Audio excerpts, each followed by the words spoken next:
Football ইতিহাসের সবচেয়ে সফল ক্লাবগুলোর নাম নিতে শীর্ষ তালিকায় থাকবে রিয়াল মাদ্রিদ। লা লিগা আর চ্যাম্পিয়ন্স লিগের বর্তমান চ্যাম্পিয়ন তারা। তবে ইতিহাসে সবচেয়ে বেশি এই শিরোপা জেতার রেকর্ড নেই আর কারো। এ তো গেল রিয়াল মাদ্রিদের মাঠের পারফরমেন্সের কথা।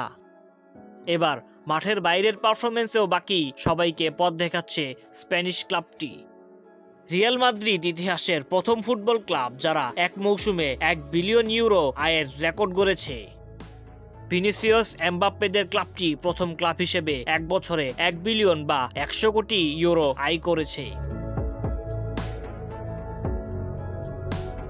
যুক্তরাষ্ট্রভিত্তিক আর্থিক কনসাল্টিং ফার্ম এই তথ্য প্রকাশ করেছে।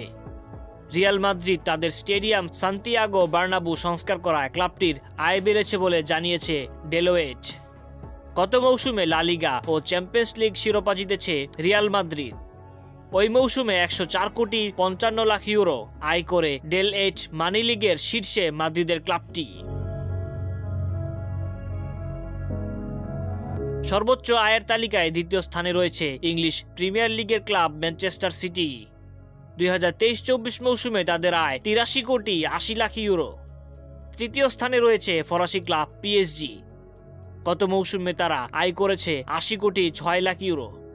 চতুর্থ স্থানে প্রিমিয়ার লিগের আরেকটি ক্লাব ম্যানচেস্টার ইউনাইটেড। শীর্ষ দেশে বাকি 4 ক্লাবের মধ্যে দুটি স্প্যানিশ লা লিগার, একটি করে লিগ আ এবং বুন্দেসলিগার। ইউনাইটেড যেমন চতুর্থ স্থানে উঠেছে, তেমনি বার্সাও 6-এ নেমে গেছে।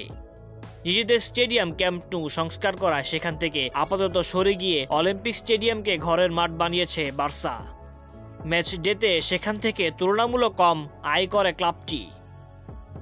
News desk, MAC sports.